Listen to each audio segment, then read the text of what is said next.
شرمندہ ہوتے تھے، زندہ درگور کر دیا کرتے تھے۔ ایسے ماحول میں سب کی مخالفت کرتے ہوئے، حق کی رضا اور پسند کا خیال فرماتے ہوئے اللہ کے پیارے رسول نے ہم امت کی رہبری فرمائی اور بیٹیوں کو بتایا کہ یہ بیٹیاں رحمت ہوا کرتی ہے، ماؤں کی کیا شان ہوتی ہے، یہ نبی کے ذریعہ ہمیں معلوم ہوا کہ ان کے قدموں تلے جنت ہوا کرتی ہے۔ ہم زندگی بھر ان کی خدمت کریں، لیکن ایک بار جو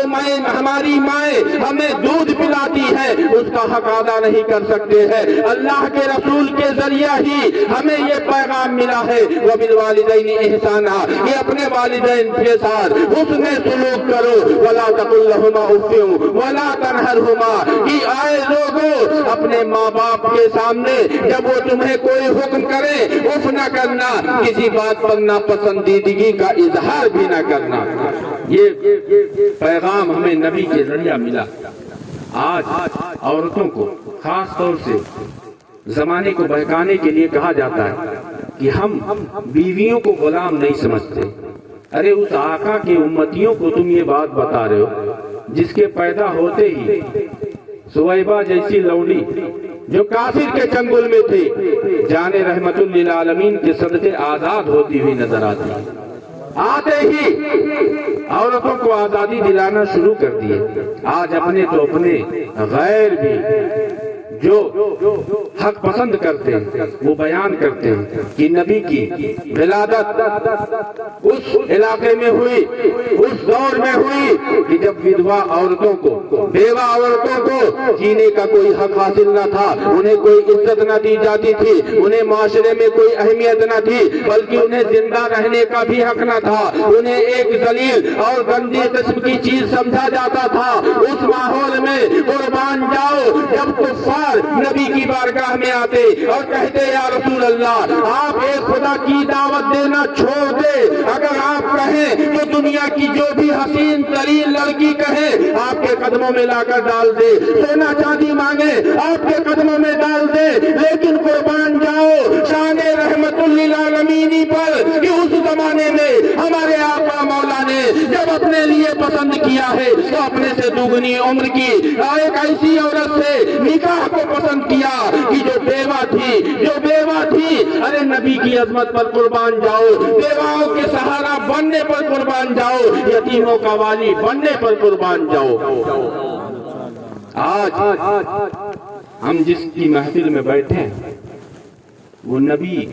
کے اتنے چہیتے ہیں کہ اعلیٰ حضرت نے کہا تیری سرکار میں لاتا ہے رضا اس کو شفیع، جو میرا غوث ہے اور لاڈلا بیٹا تیرا۔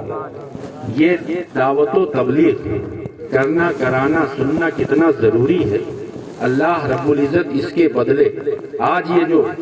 آپ دیکھیں یہ کوئی تکبر نہیں، تحدیث نعمت ہے کہ آپ لوگوں نے خود ہی یہ منبر سجایا، ہمیں یہاں بٹھایا۔ ہم میں سے، آپ میں سے کون ہے، کتنے لوگ ہیں جو ہمیں جانتے ہیں کس خاندان، کس گھر سے تعلق رکھتے ہیں، ہمارا پس منظر کیا ہے؟ بہت کم لوگوں کو معلوم ہوگا، بہت کم لوگوں کو معلوم ہوگا کہ ہماری حیثیت کیا ہے۔ من دانم کی منانم، میں جانتا ہوں کہ میں کون ہوں، لیکن یہ جو عزتیں مل رہی ہیں یہ قسم خدا کی عشق رسول اور علم دین مصطفیٰ کا صدقہ ہے، یہ اسی کا صدقہ ہے کہ آج یہ عزتیں مل رہی ہیں، یہ رسول پاک کا صدقہ ہے۔ رسول معظم صلی اللہ تعالی علیہ وسلم کی شان کیا ہے آپ اس کا اندازہ اس طور پر لگا لے کہ اللہ رب العزت کے بعد، آپ کے بعد، اللہ کے بعد کوئی دوسرا نہیں جو نبی معظم صلی اللہ علیہ وسلم کے مقام تک پہنچ سکے۔ اللہ کے بعد جو سب سے بڑی ذات ہے وہ رسول کائنات کی ہے، اور حضور سیدنا غوث پاک رضی اللہ تعالیٰ عنہ کی شان کیا ہے ابھی میں آپ کے سامنے مختصراً بڑی تیزی کے ساتھ رکھوں گا۔ اس سے پہلے میں عرض کر رہا تھا علم کی شان کیا ہے، علم کی اہمیت کیا ہے۔ مسلمانوں علم کتنا ضروری ہے کہ آپ دیکھیں علم دین مصطفیٰ کے ذریعہ ہی ہمیں ساری عزتیں ملتی ہیں، ہمیں سارا مقام ملتا ہے، اور یہ کتنا اہم ہے۔ اللہ رب العزت نے اسی کے سبب قرآن میں یہ ارشاد فرمایا ہے کہ کنتم خیرا امتن اخرجت للناس، کہ پوری امت میں اے مسلمانوں، اے علماء کی جماعت، تم ہی بہترین ہو کیونکہ تم لوگوں کی بھلائی کے لیے نکلے ہو۔ تو علم دین سیکھنا سکھانا یہ بہت بڑے کرم اور شرف کی بات ہے۔ علم دین سیکھنے سکھانے کے لیے اللہ فرماتا ہے ادعو الی سبیل ربک بالحکمت والموعظۃ الحسنہ، کہ اللہ کی طرف لوگوں کو بلاؤ حکمت اور اچھی نصیحت کے ذریعے۔ شادی کا موقع، ابھی آپ نے نکاح کے فضائل سنے۔ نکاح جو سنت نبی ہے، گویا کی ایک عبادت ہے، اس پر کرم بالائے کرم یہ کہ یہ پاکیزہ محفل تو اللہ کے پیغام کو پہنچانے کا یہ بہترین طریقہ ہے کہ نہیں؟ انہی حکمتوں میں سے ایک حکمت ہے کہ نہیں کہ ہم قرآن سنے سنائیں، قول رسول سنے سنائیں۔ مولائے کائنات فرماتے ہیں لا تنظر الی من قال بل انظر الی ما قال، کہ یہ نہ دیکھو کہ بول کون رہا ہے بلکہ یہ دیکھو کہ بول کیا رہا ہے۔ قرآن و حدیث ہے، عشق رسول کی بات ہے، اولیاء کرام کی محبت کی بات ہے، تو ایسی محفلوں پر قربان ہو جایا کرو، صدق دل سے سنا کرو اور عمل کرنے کی کوششیں کیا کرو۔ حضور سیدنا غوث پاک بلا شبہ پیدائشی ولی ہے۔ پیدا ہوتے ہی جب بسم اللہ خوانی کا وقت آیا، بڑا مشہور واقعہ ہے، استاد نے کہا پڑھو بیٹے بسم اللہ الرحمن الرحیم۔ حضور سیدنا غوث پاک 18 پارے سنا گئے، کہہ دیجئے سبحان اللہ۔ 18 پارے سنا گئے۔ استاد کہتے ہیں بیٹے تم یہاں پڑھنے آئے ہو کہ پڑھانے آئے ہو؟ میں نے بسم اللہ الرحمن الرحیم پڑھنے کے لیے کہا، تم نے توضع و تسمیہ کے ساتھ 18 پارے سنا دیے، آخر یہ کیسے ممکن ہوا؟ جواب سنو،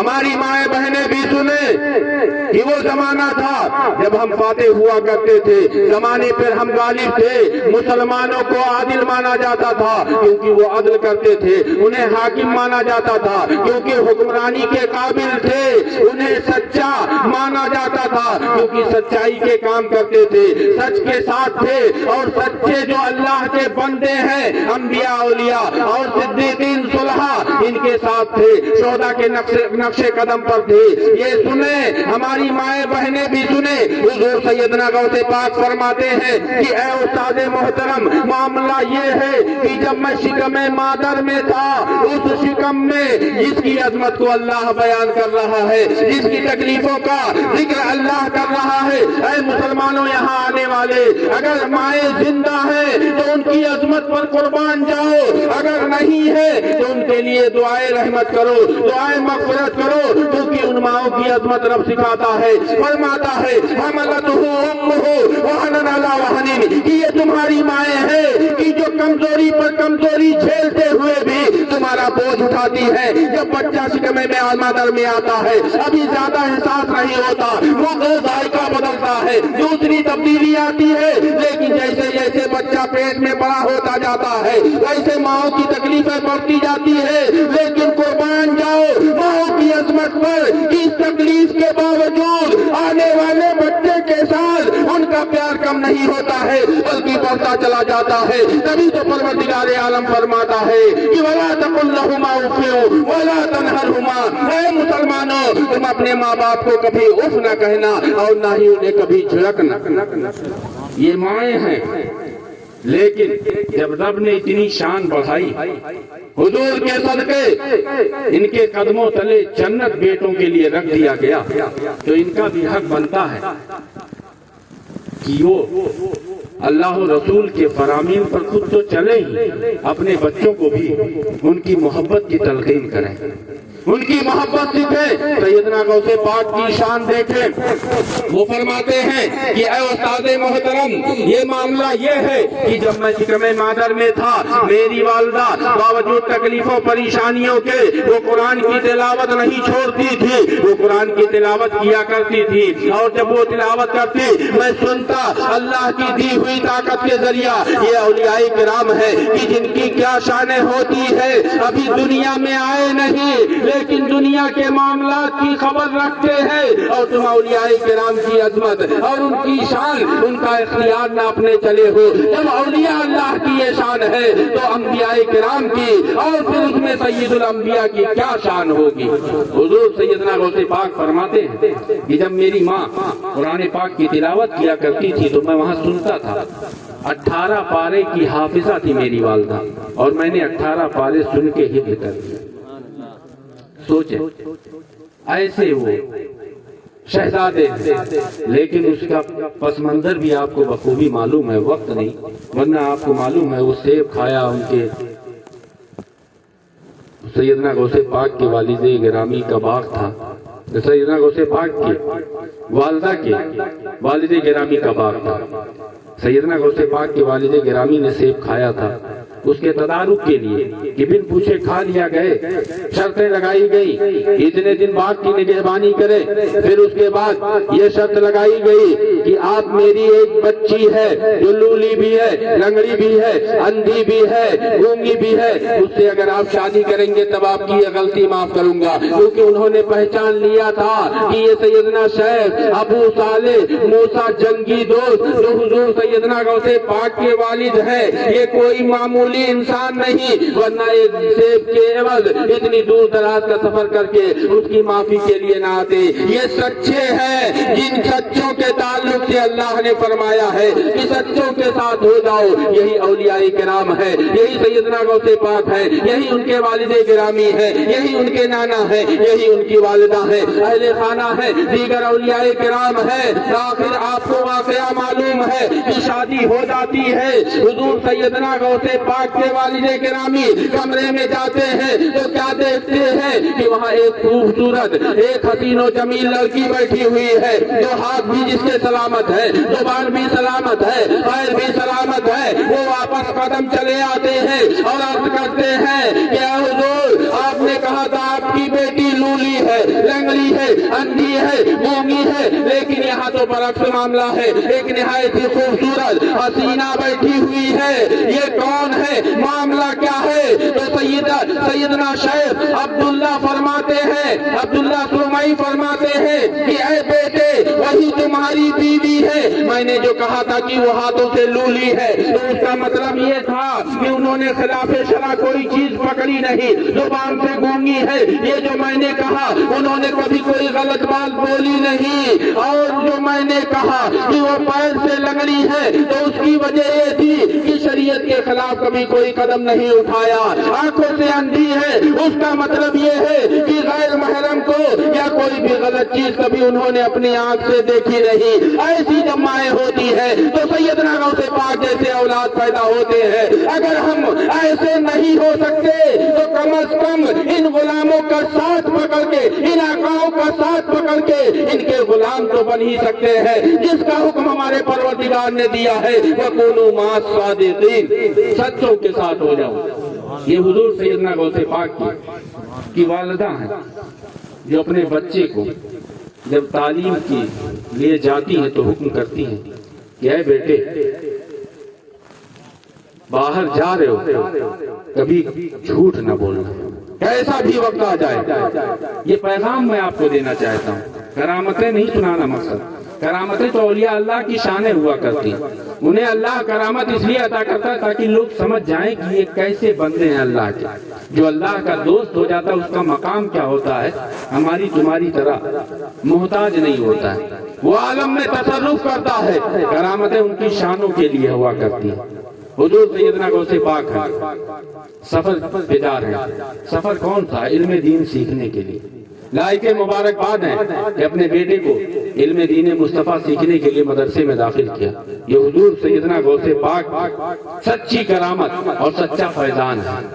آپ بھی اپنے بچوں کو عالم دین بنائیں، کیونکہ معلوم ہونا چاہیے ہمیشہ کے لیے رہنا نہیں اس دارے فانی میں۔ کچھ اچھے کام کر لو 4 دن کی زندگانی میں، یہ چلتی ہوئی سانس کب بند ہو جائے۔ آپ ہمیشہ مشاہدہ کرتے ہیں کہ آج یہ گئے ہیں، کل ہماری باری ہے، کوئی گل باقی رہے گا نہ چمن رہ جائے گا، پر رسول اللہ کا دین حسن رہ جائے گا۔ اور اے مسلمانوں، اے دنیا کے لوگوں، اطلس و کم خواب کے پوشاک پر نازا نہ ہو، اس تنے بے جان پر خاکی کفن رہ جائے گا۔ پھر وہ منظر آئے گا کہ اندھیرا گھر، اکیلی جان، دم گھٹتا دل اکتاتا، خدا کو یاد کر پیارے وہ ساتھ آنے والی ہے۔ لیکن ایسے وقت بھی ہمیں نوید جافزہ اگر کہیں ملے گی تو جن کی محفل میلاد میں ہم بیٹھے ہیں انہی کے ذریعہ ملے گی۔ تبھی تو امام عشق و محبت فرماتے ہیں نہ ہو مایوس،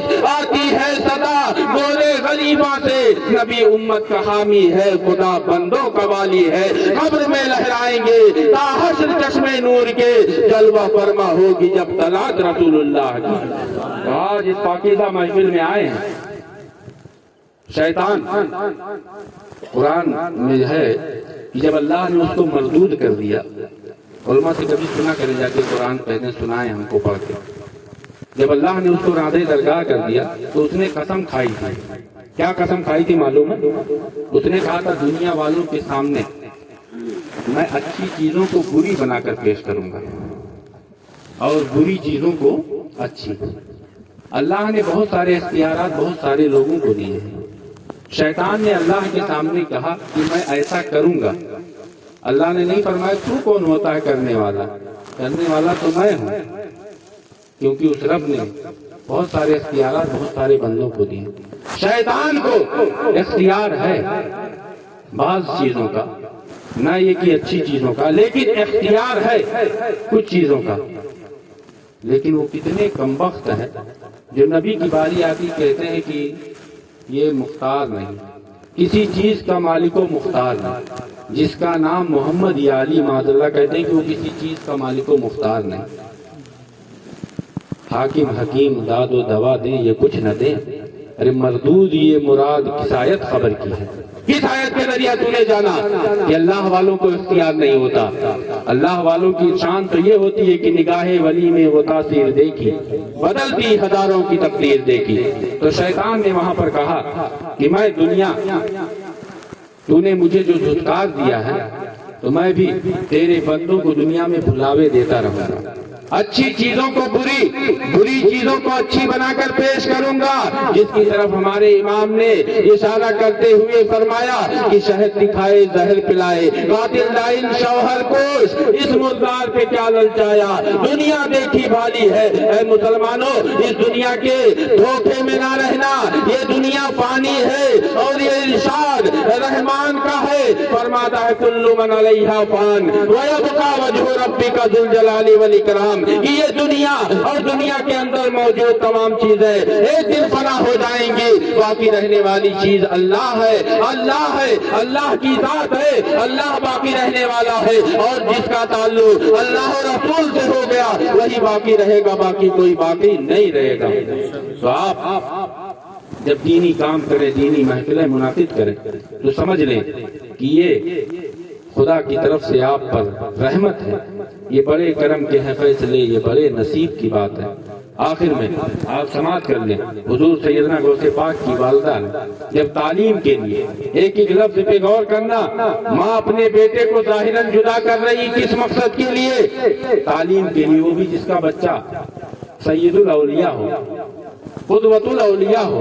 پیر پیرا ہو، میر میرا ہو، شاہ جینا ہو، شہنشاہ بغداد، غوث سمدانی ہو، قطب ربانی ہو، ان کی شان یہ ہے کہ انہیں جو دیکھتا تھا انہی کا ہو کر رہ جاتا تھا۔ اس بچے کو ماں اپنے سے جدا ہونا منظور کر لیتی ہے، کیوں؟ علم دین مصطفیٰ سیکھنے کے لیے۔ یہ بھی یاد رکھو کہ وہ ایسے علم والے ہیں، ایسے عالم ربانی ہیں کہ بچپنے میں 18 پارے سنا رہے ہیں، لیکن پھر بھی مزید تحصیل علم کے لیے جا رہے ہیں، گویا کہ اپنے ماننے والوں کو پیغام دے رہے ہیں کہ میرے نبی نے جو فرمایا ہے اطلبوا العلم من المہد الی اللحد، علم دین حاصل کرو ماں کی گود سے لے کر گود تک، یہ سلسلہ کبھی بند نہیں ہونا چاہیے۔ جب بھی اللہ و رسول کی تعلیم کا کہیں موقع میسر آئے ایسی پاکیزہ محفلوں میں بیٹھ جایا کرو اور جا کر علم دین مصطفیٰ سیکھا کرو۔ انہی کی والدہ ہے، بچے کو یہ تلقین کرتی ہے،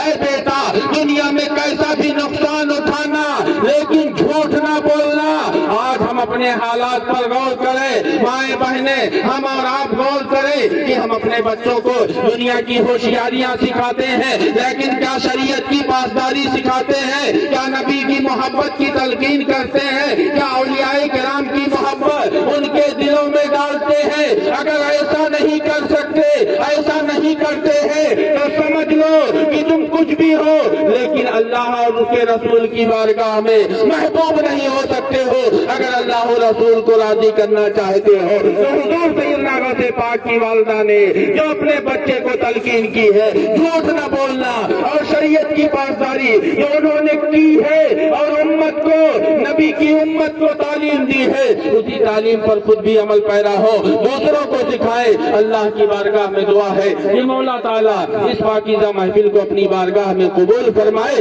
ہمیں نبی معظم صلی اللہ علیہ وسلم کی سچی پکی محبت ہمیں سچی پکی محبت ہمارے لیے ہمارے نصیبے کا مقدر بنائے اور اولیاء کرام کی محبت کا ہمارے قلوب کو گنجینہ بنائے، ان کے ذریعہ ہمارے دلوں کو منور و تابناک فرمائے، ہمیں قرآن پڑھنے، سمجھنے، سیکھنے، سکھانے کی توفیق عطا فرمائے۔ پیارے حبیب کو پکار، پیارے نبی کا نام لے، دامن مصطفیٰ میں آ، پائے رسول تھام لے۔ یوں تو واقعات اور باتیں بڑی ساری ہیں لیکن موسم کو مد نظر رکھتے ہوئے وقت کے پیش نظر میں اب آپ سے رخصت چاہتا ہوں۔ انشاءاللہ العزیز پھر کبھی موقع آیا تو آپ کے روبرو ہوں گے۔ اب میں گزارش کروں گا عزیزم نعمان رضا صلی اللہ علیہ وسلم سے کہ وہ آئیں یا جس کو چاہیں ان کے ذریعہ کچھ کلام جو ہے آپ کی نظر نواز کریں۔